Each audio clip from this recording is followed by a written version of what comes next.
Hello, good afternoon, grade 10.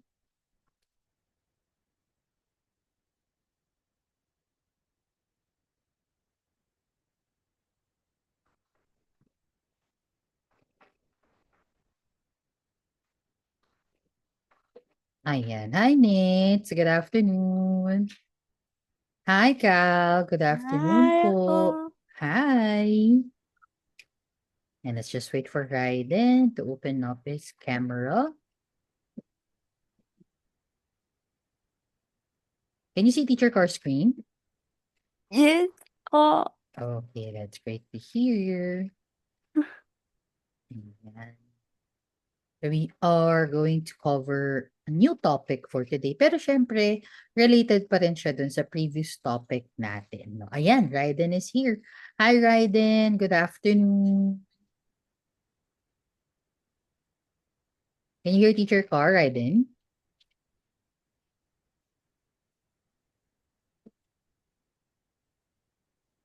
Can you hear me po?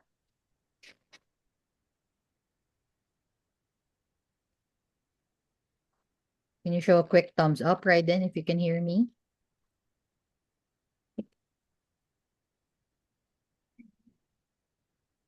Raiden? Yoo-hoo!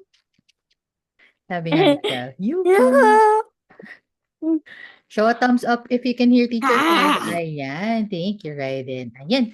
So there, so we are going to have our uh topic about the causes of plate movements. Ayan.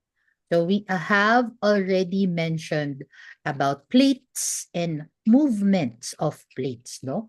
So ngayon, we're going to talk about what causes those movements. So for our learning competency and objectives, our learning competency po is to describe the possible causes of plate movements. Then for our objectives, kailangan ma-identify natin yung causes ng plate movements and discuss the mechanism on how tectonic plates move po. Ayan. So there. So now we are going to have a quick imaginative scenario. Okay, what if, no? Kunwari lang naman. So we're going to imagine.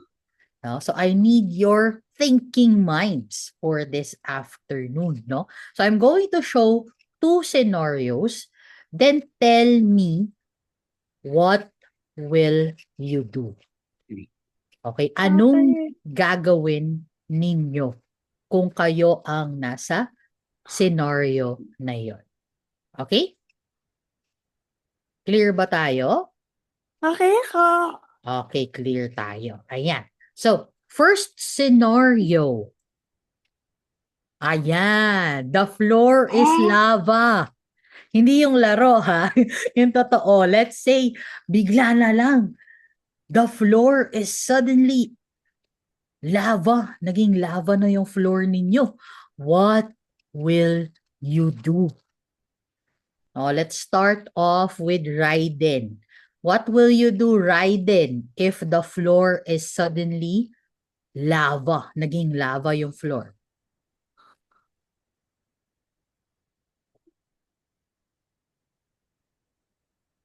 You can also use our chat box po, ha? In case na you are having problems with your internet connection.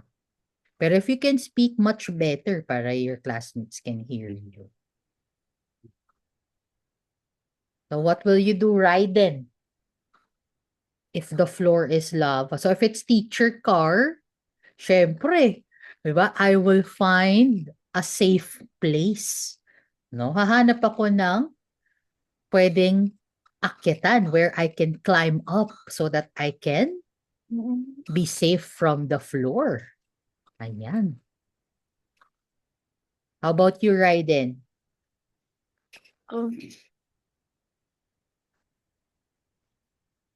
I would jump. You would jump. Oh, syempre. Automatic, no? You will jump. Yan. How about you, Cal? What will you do?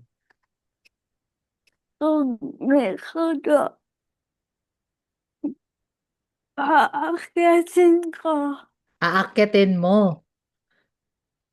Puno. Yung puno, oh yan, syempre, no? So, you will also climb up. So, pareha kami ni Cal. So, si Raiden magja-jump, si Cal naman, pareha kami, we will climb up. Tapos, pero siya specific sa puno. Siguro maraming puno, malapit ka nila, Cal, no? Ayan, so there. How about you? Oh, syempre, kasama mo din lahat, no? Pag magka-climb up, hindi pwedeng ikaw lang. Yes. Save mo na din everyone. Ayan. So how about you, Nathan?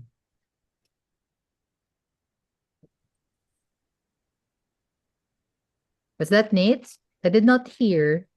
Wala kang audio. Oh, di ba? Para kami ni Cal. Wala kang audio, Nate. Ayan, yan, yan.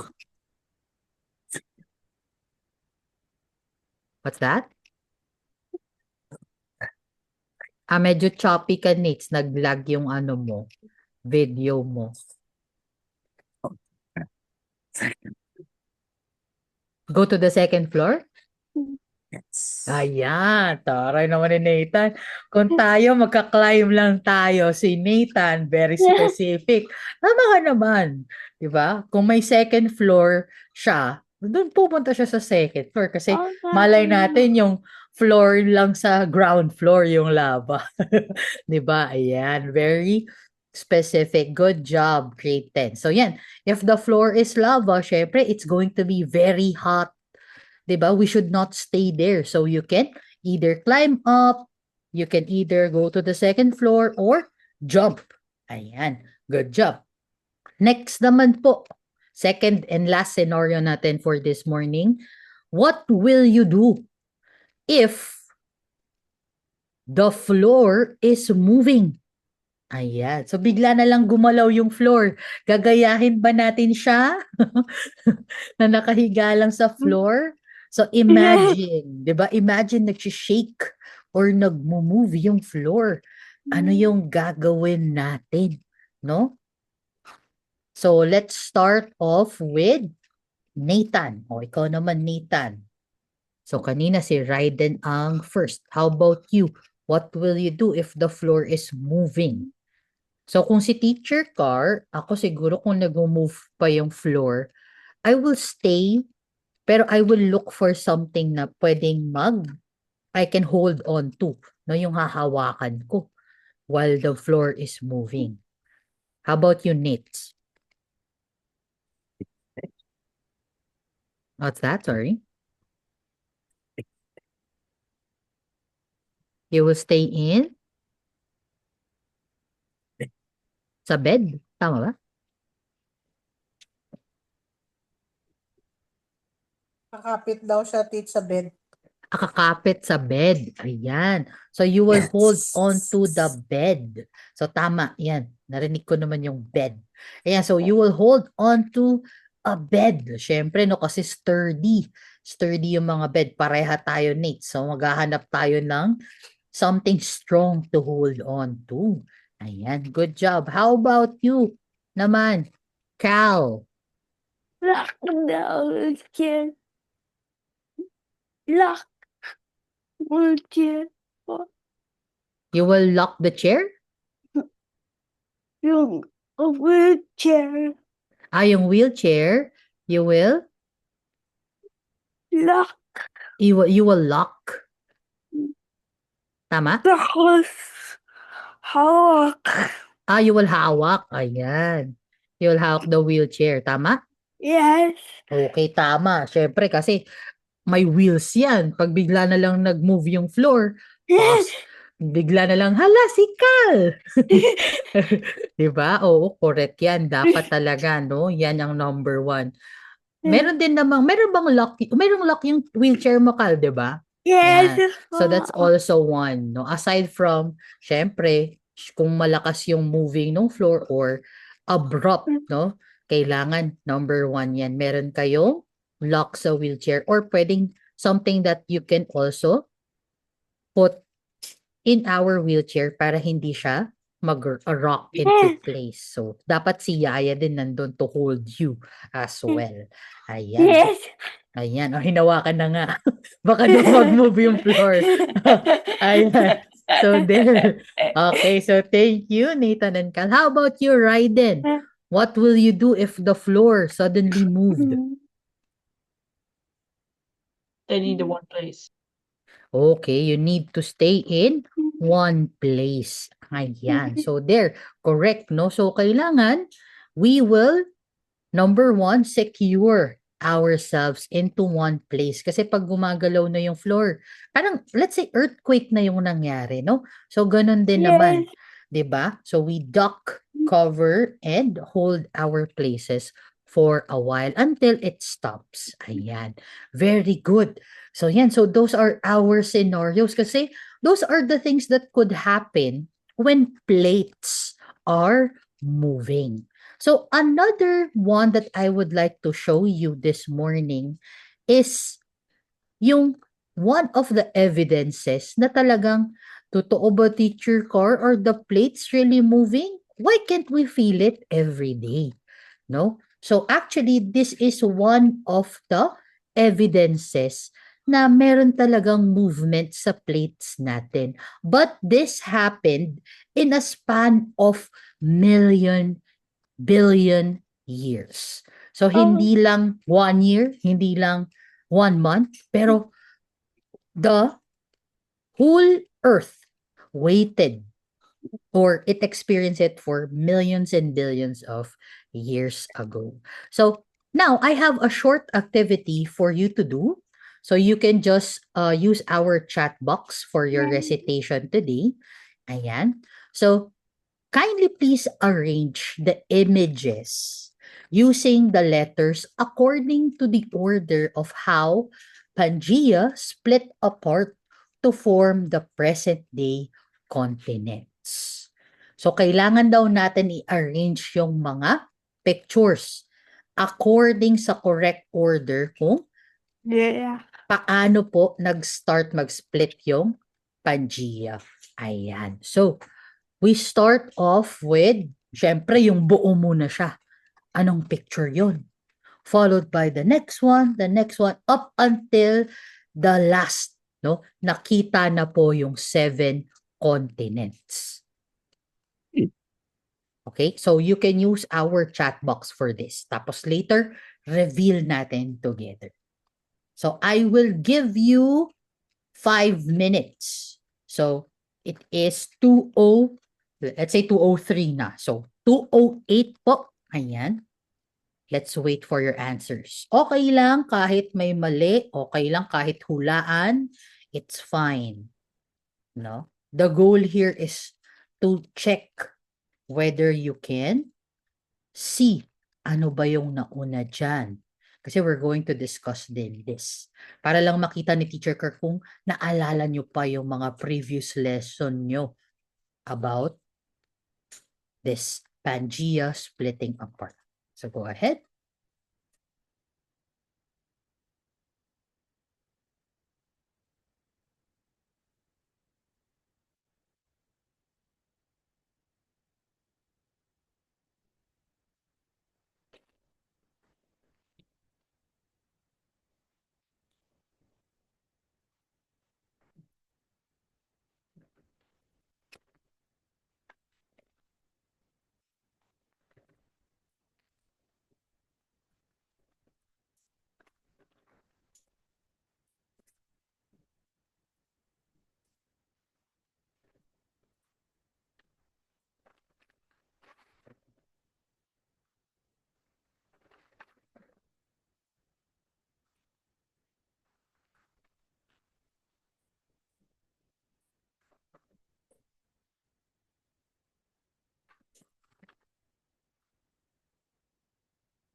Okay.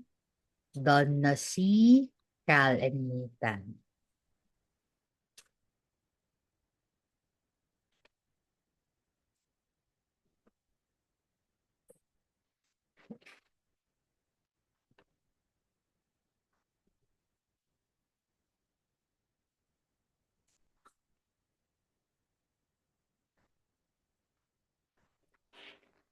And excuse lang po ako for a while ha. Bigyan ko lang co-host si Teacher Erica. Pause ko lang to. Erica Shun. Ayan, thank you. Ayan, sorry Raiden. Ayan, continue to look at the picture.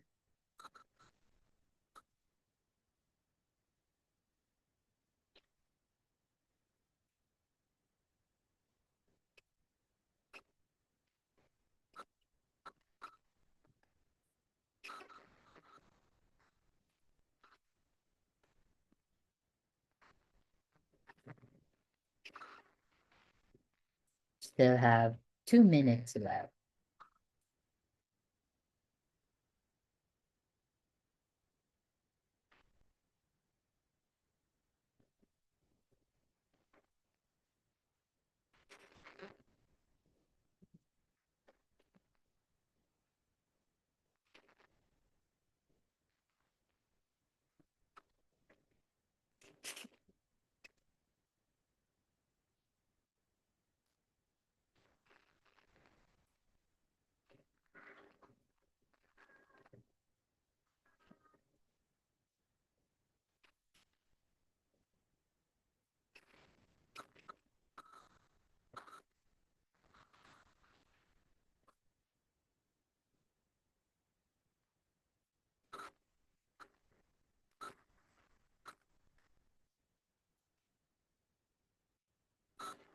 One minute left.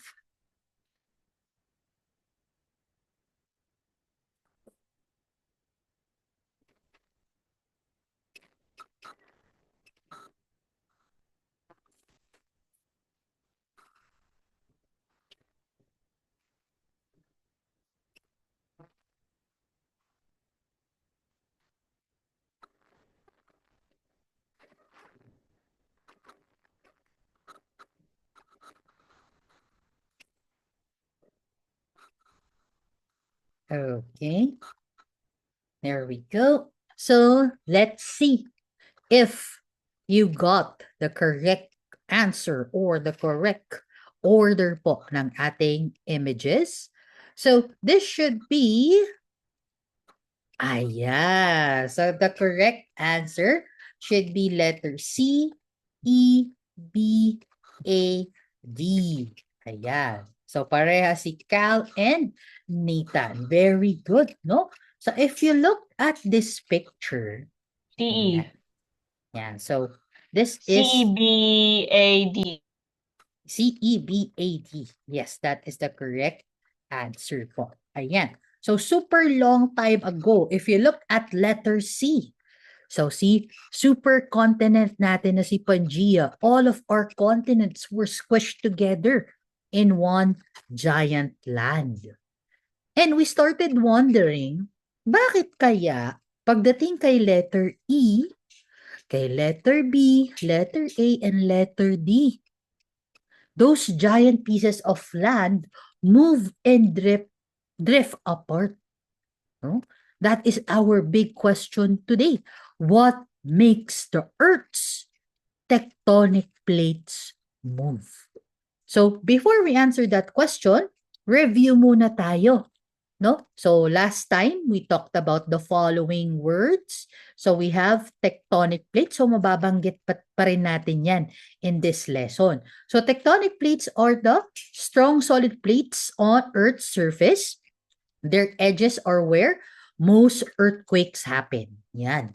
And also, this is where we find big underwater ridges and deep trenches. So last time, we also talked about the different kinds of plate movements, no? So plates can continuously move at different speed. Plates interact with each other. Pwede naman po, they push towards each other, slide past each other, or pwede po, they drift apart. No? So these activities are dictated by their interaction with the Earth's mantle. So last time naman, we also discussed about the layers of the Earth.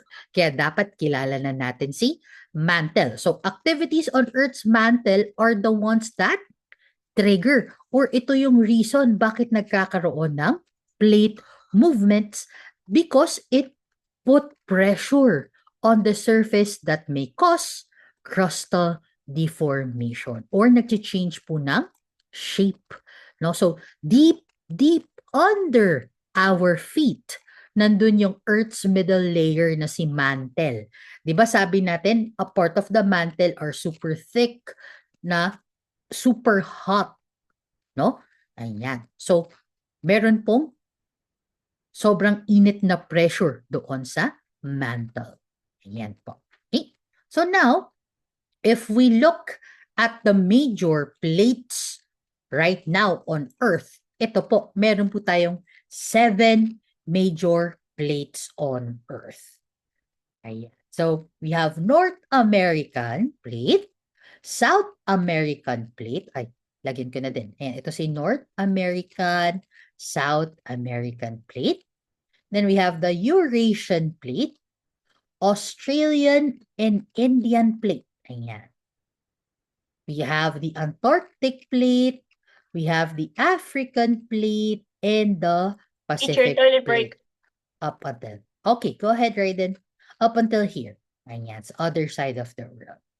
So, Teacher Carr, paano naman yung mga iba? Yan yung mga minor plates natin, the small ones, no? But we're going to focus on the major plates, yung malalaki.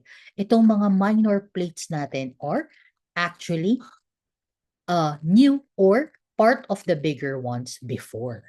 Ayan. So, but I want you to focus on these 7 major plates on Earth. Now, if you want to remember them as well, parang name din nila yung mga continents natin. 'Di ba? Si North America, South America, Europe, and Asia, Australia, Antarctic, African, plus the Pacific plate. Ayan. Okay? So, those are the 7 major plates on Earth. Yeah. Okay? So, there. So, you have here. Next. So, we said that these plates are moving because of the mantle or the events happening right below our feet.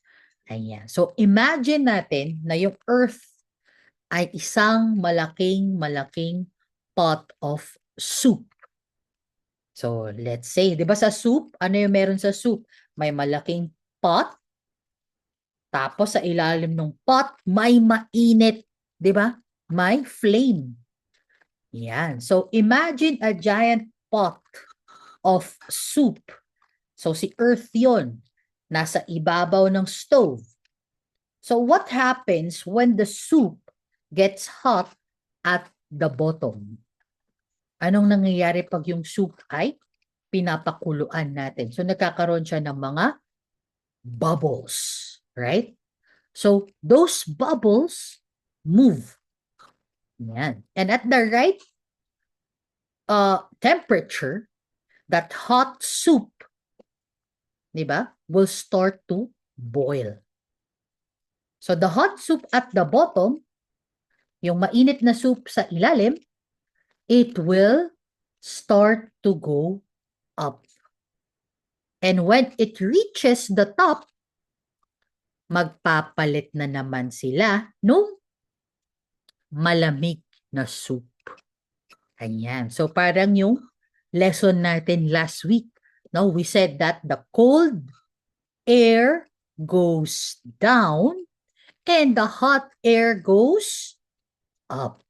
Kaya sabi natin, saan mas maganda maglagay ng aircon? Sa taas. Diba? Kasi cold air will go down. So, yun yung tinatawag nating convection current. No? So, if we look at these two models, sabi dito, yung movement daw ng Earth ay may dalawang models. We have the first model, which is kinematics. This involves examination of geologic structures in comparison to the movements of the blocks of Earth's surface. So sa kinematics, ang tinitignan lang ay yung surface sa Earth. Tinitignan niya, yung boundaries, yung divergent, yung convergent, transform plate boundaries, yun lang. Wala na siyang care doon sa nangyayari underneath. Pero pagdating kay dynamics, it involves the forces and processes resulting in material movement throughout Earth. And it is also used to study rocks at depth. So, ibig sabihin, pag dynamics, kasama po yung nangyayari sa ilalim or sa mantle. Pag kinematics, again, it will just talk about the crust, the structures, the plates. But with dynamics, kasama po yung underneath the plates, which is our mantle. Yan. Okay? So, again, sabi natin, these are all theories. So, later on, we will know, bakit ba theory pa rin siya, Teacher Carr? Hindi pa rin siya accepted as a law. Ibig sabihin, there is still something that is wrong in this theory. No? Na nagmo-move daw ang plates. So, what do we call that theory? That the plates are moving. We call that the plate tectonic theory. So plate tectonic theory is actually a combination of two theories together.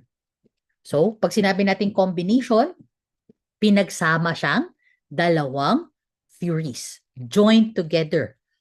Continental drift plus sea floor spreading. So continental drift states that the Earth was initially composed of one large mass. Yun yung activity natin kanina. Si Earth daw, nag-start siya with supercontinent Pangaea. So ito yung before niya.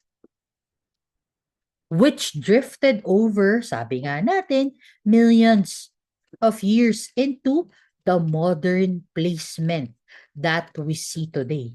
So dati isang supercontinent. Ngayon we have 7. So that is the continental drift theory. After that, we have the seafloor spreading theory. For seafloor spreading theory, it states that the oceanic crust is formed at mid-ocean ridges. Remember what type of boundary yung nag-create ng seafloor spreading? Yung nag-open siya, drifting apart? What type of boundary? Anyone? Anong boundary yun? Yung naghihiwalay. They drift apart, nagsispread, causes new seafloor to be produced. Anyone? Naalala nyo pa? Ay, Kal, nakamute ka ha, kasi di kita naririnig. What's that, Nate? Divergent? Yes. Okay, there. So, that is divergent. Very good. Ayan. So, now, pag pinagsama natin ngayon si seafloor spreading at si continental theory, mabubuo natin si plate tectonic theory. Okay? So, there. So, ano ba yung factors na nagsasabi na this theory is supposed to be the explanation if the plates are actually moving? What are those factors affecting the plate movements according this theory? Sabi nila, meron tayong 2 factors.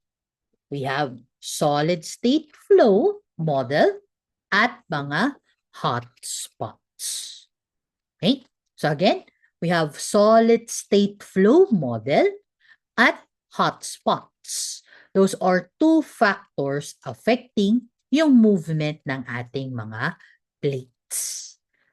So pag solid state, ito ay relies on temperature and phase changes.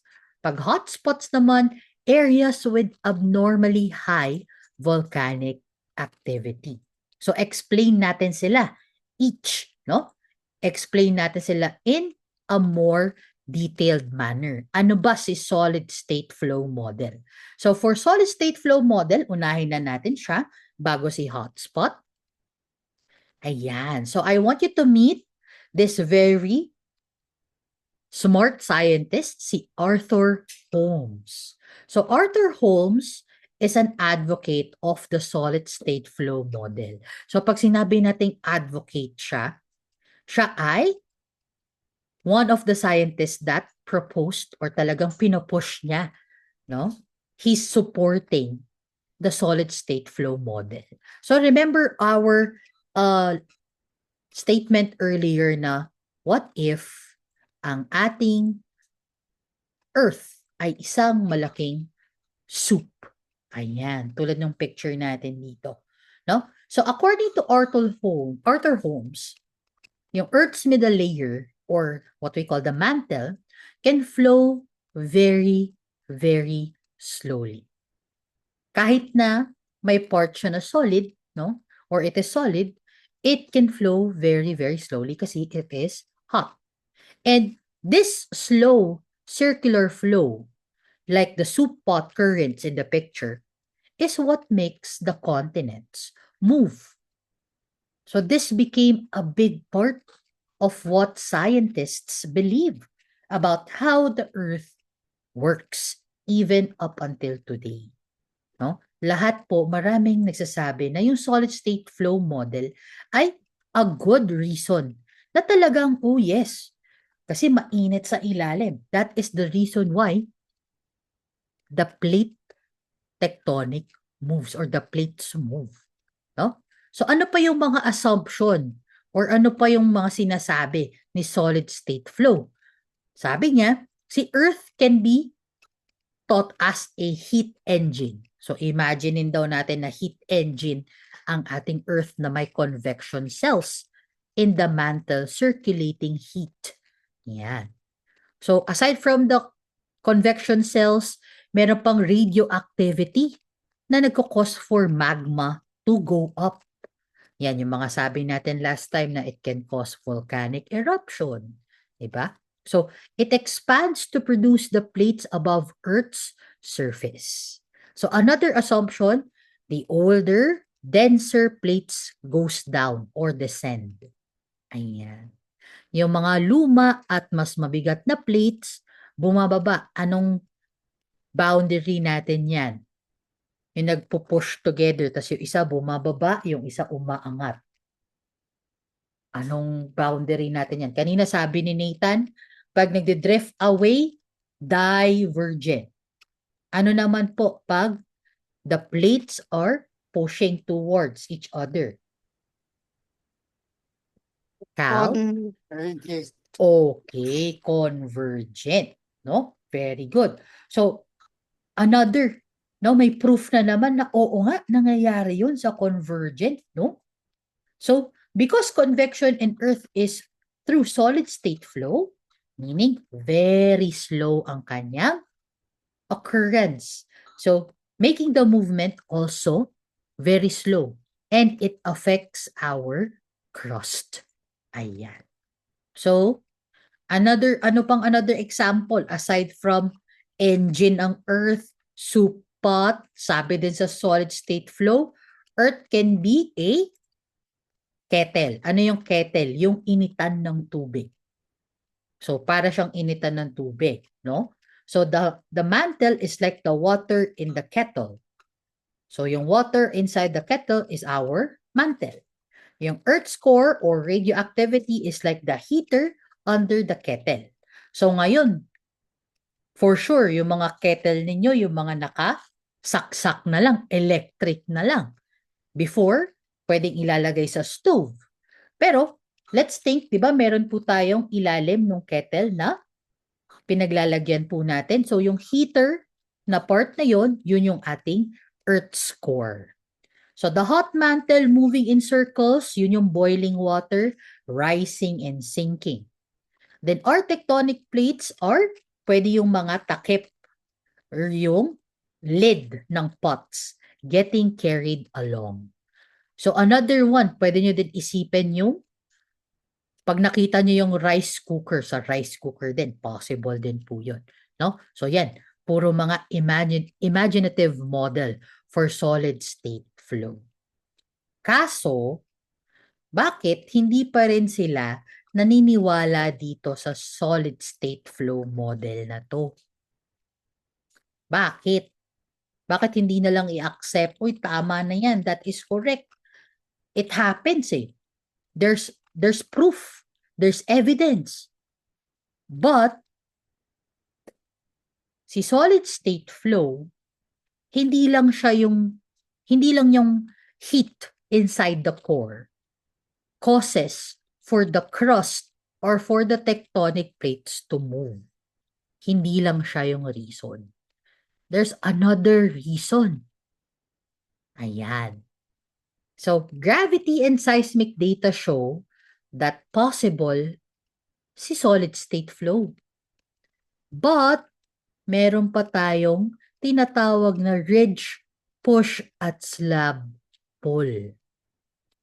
So, si ridge, push, and slab pull, nangyayari sila together with those circular motion. So si ridge push, this is the force that causes hotter, less dense material to force itself through a ridge. Si slab pull naman, pulling of oceanic lithosphere downward at subduction zone. Pero itong mga things na to, nangyayari siya together with the convection currents below. Diba kumbaga ay sumasali? Diba nangyayari na nga yung convection current? Meron pang slab pull, may ridge push pa.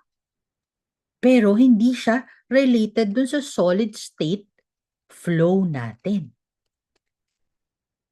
So, imagine tectonic plates are already moving because of the convection or the heat inside.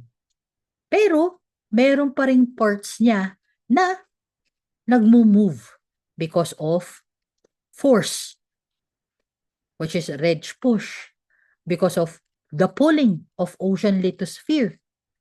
Kaya, hindi pa rin ma-accept si solid state flow model. Hindi pa rin niya na bibigyan ng reason what is ridge push for? What is slab pull for? Bakit siya kasabay no convection currents or yung mga heat underneath the mantle. That's why, up until now, it is not accepted as the only explanation to the movement of plates. Kaya hanggang ngayon, we call this the plate tectonic theory. Theory pa rin siya. Okay? So there. So sabi din natin kanina, aside from solid state flow, we have hot spots. Okay? So hot spots. So from the word itself, mga spots na mainit. Diba? Ayan. So let's go to that slide. Ayan po. So hot spots, they are special places deep inside Earth that are extra hot compared to the regular areas. So, if you imagine itong mga red dots na yan, imagine mo na may mga powerful or giant burner there na naka-on. Mga stove na naka-on. So, sa iba, wala masyado. Pero doon sa mga hotspots na yun, naka-on. So, this hotspot stays in the same place for a very long time. So, okay, may hotspot sa ilalim. Pero 'di ba remember sabi natin, nagmo-move yung plates. Paano yun?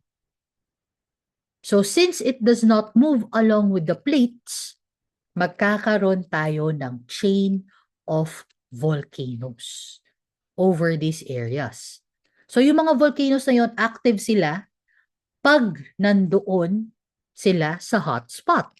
Pero pag move nila, wala na. The volcanic activity will stop. So yung age ng volcano, pwede natin ma-determine kung gaano siya kalayo doon sa hotspot na yun. So paano natin siya may imagine? O let's say, magdodrawing si Teacher Carr sa paper. May mga bilog-bilog. Yun yung mga volcanoes natin. Yung hotspot natin, kandila. Ganito yung itsura niya. Ayan. So let's imagine, yung mga circles na yan ay yung mga volcanoes. Active volcanoes na na-form. Nagiging active lang po siya pag nandito siya, sakto, doon sa hotspot natin, doon sa candle. Kaso 'di ba sabi natin nagmo-move yung plates? So as you can see, while the plates move, gumagawa siya ng chain of volcanoes. Hanggang sa lumipat sa iba't ibang volcanoes. Ano na nangyari dito sa mga first volcano? Wala na siyang hotspot. Wala nang activity.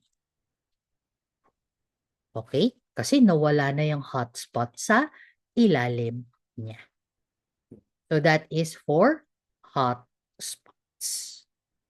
There. So, those are the two reasons daw why plates, or rather, those are the two factors that affect plate movements. So, si solid state flow, yung current, at si hotspots. Okay.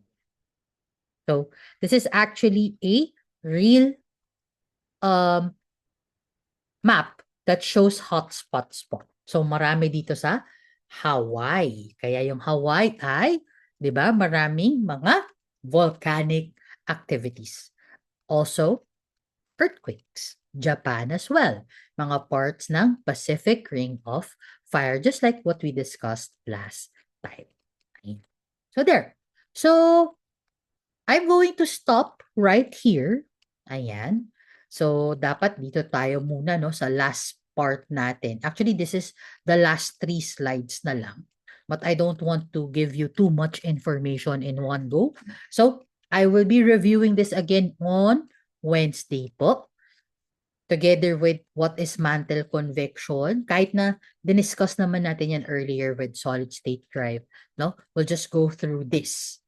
Yan. Then, yung 2 models na proposed by scientists ng ating mantle.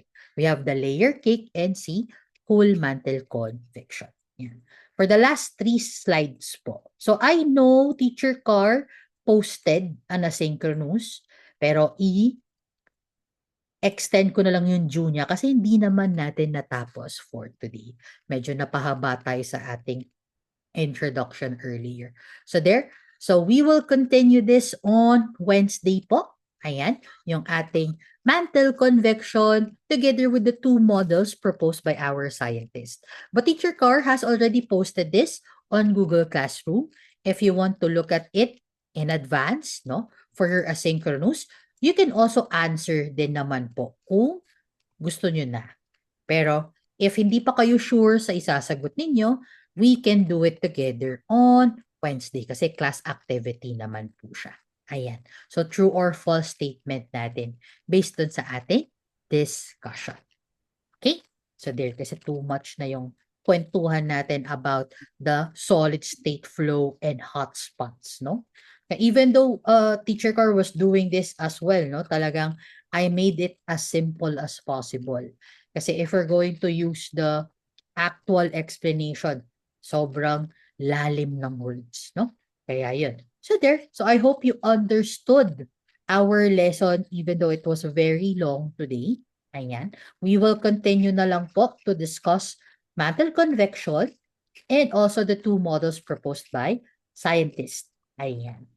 Then, on Wednesday, we're also going to answer the activity together. Pero if you want to go ahead, you can also do that for your asynchronous activity tomorrow po. So, okay. So there, after this one, after the causes, ayan, yung next natin ay yung mga evidences naman na po. Okay. So there we go. Meron ba kayong questions, grade 10, before we end today?